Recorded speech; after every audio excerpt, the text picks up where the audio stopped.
As a little girl, I always imagined I would one day run away. From the age of 6 on, I kept a packed bag with some clothes and cans of food tucked away in the back of a closet. There was a deep restlessness in me, a primal fear that I would fall prey to a life of routine and boredom. And so many of my early memories involved intricate daydreams where I would walk across borders, forage for berries, and meet all kinds of strange people living unconventional lives on the road.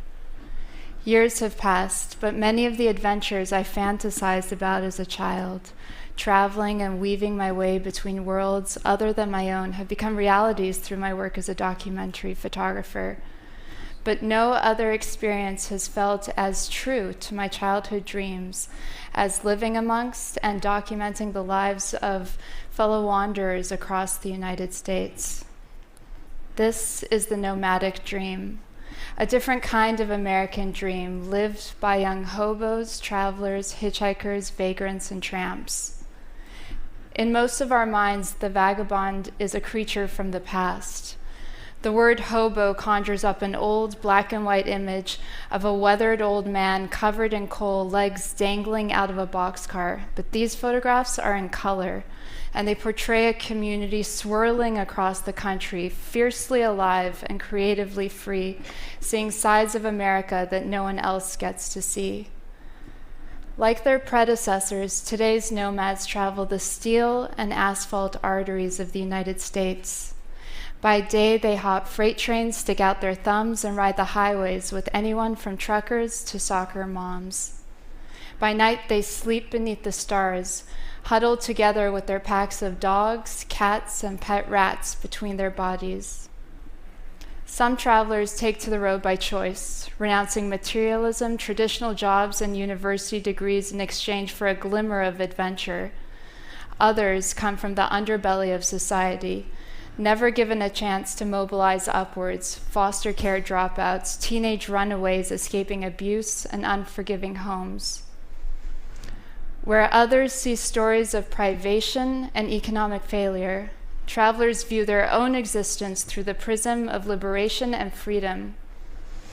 They'd rather live off of the excess of what they view as a wasteful consumer society than slave away at an unrealistic chance at the traditional American dream. They take advantage of the fact that in the United States, up to 40% of all food ends up in the garbage by scavenging for perfectly good produce in dumpsters and trash cans. They sacrifice material comforts in exchange for the space and the time to explore a creative interior, to dream, to read, to work on music, art, and writing. But there are many aspects to this life that are far from idyllic. No one loses their inner demons by taking to the road. Addiction is real. The elements are real. Freight trains maim and kill, and anyone who has lived on the streets can attest to the exhaustive list of laws that criminalize homeless existence.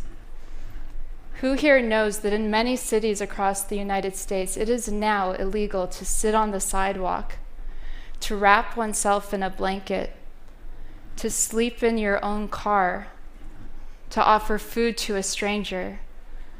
I know about these laws because I've watched as friends and other travelers were hauled off to jail or received citations for committing these so-called crimes. Many of you might be wondering why anyone would choose a life like this, under the thumb of discriminatory laws, eating out of trash cans, sleeping under bridges, picking up seasonal jobs here and there. The answer to such a question is as varied as the people that take to the road, but travelers often respond with a single word: freedom. Until we live in a society where every human is assured dignity in their labor so that they can work to live well, not only work to survive, there will always be an element of those who seek the open road as a means of escape, of liberation, and, of course, of rebellion. Thank you.